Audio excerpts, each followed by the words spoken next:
Okay, I wanted to show you a couple implicit differentiation problems. So here we go. Here's the first. We're supposed to find y prime for this one. So always think about it. Like make sure you know what you have. This is going to be a product rule. This is just a power rule. This is going to be 0. This is a product.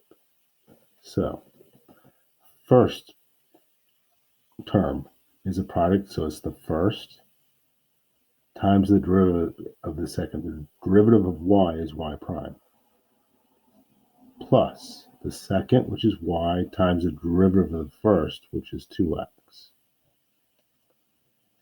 minus the derivative of y cubed it's a chain rule, 3y squared, so the derivative of the outside, I left the y alone, now times the derivative of the inside, y prime. So 3y squared times y prime equals, the derivative of 3 is 0, minus, now this is a product rule, so you have to make sure you keep it in parentheses because it's following a minus. Now, we don't usually deal with both sides of an equation on derivatives, so if you wanted to avoid that, you could have brought this over here and made it positive first. That would have made a difference. But I didn't, so here we go. The first is x times the derivative of the second, which is 2y to the first times y prime. So anytime you see a y, you're going to get a y prime. Plus the second, y squared, times the derivative of x, which is 1. Okay. I'm going to clean this up a little bit. The coefficients come first, the x's come second, the y's come third, and if there's a y prime, that stays last.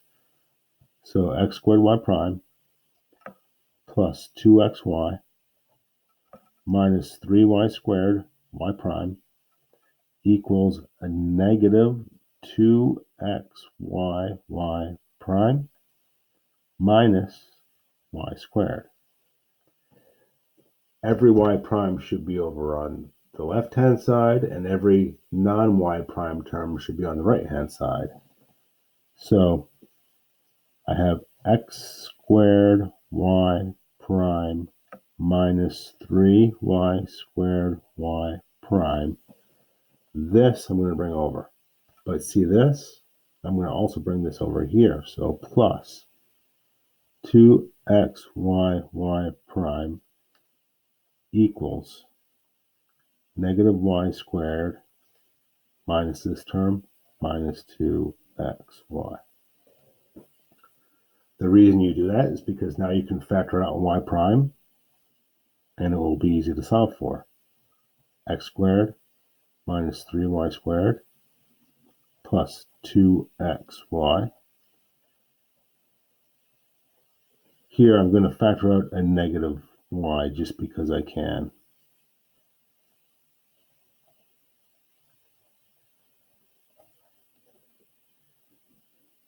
So now you divide both sides by this, and you're done, really, because you're solving for y prime. Negative y times 2x plus y, it's just how you normally would see it, over x squared plus 2xy minus 3y squared. I just did a little reordering of the terms because that's usually how you will see it. But this should be the answer. I won't show you the check on Wolfram alpha. I will check on Wolfram alpha. You might want to try that. And if there's no problems, then we're good. Next one's a trig one. Just follow the chain rule. These aren't that much more complicated. This is the cotangent of y squared, so the outside function is the cotangent.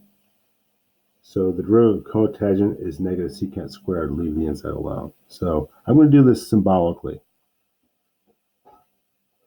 Negative cosecant squared, so the derivative of the outside, leave the inside alone, so leave the y squared alone, times the derivative of y squared.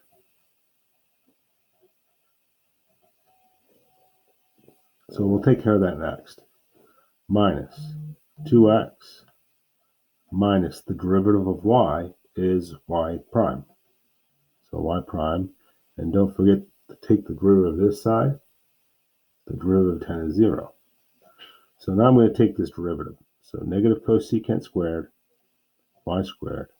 The derivative of y squared is chain rule 2y to the first times y prime. Oops.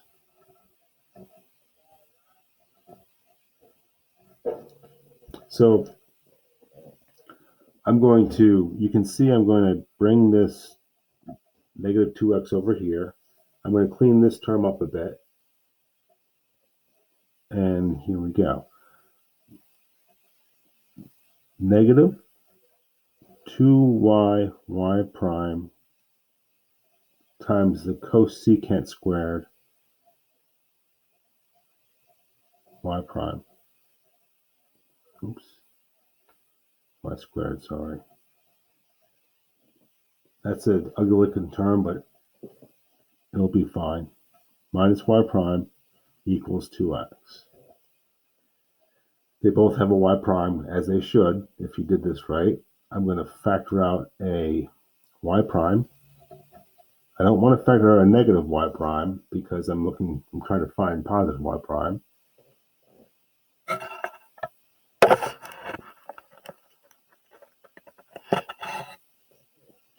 So I'm left with negative 2y cosecant squared y squared minus 1 equals 2x. And now you just divide.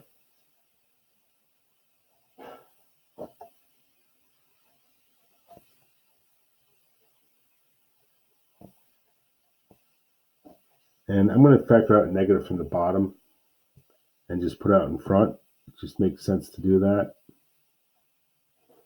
So I'll have negative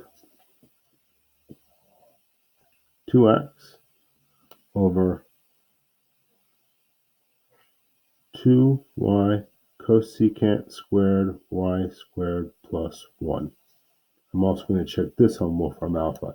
That might be a tougher check because it's very likely that Wolfram alpha is going to have, because it's trig, a different form. But I'll check it out. So hopefully that helps.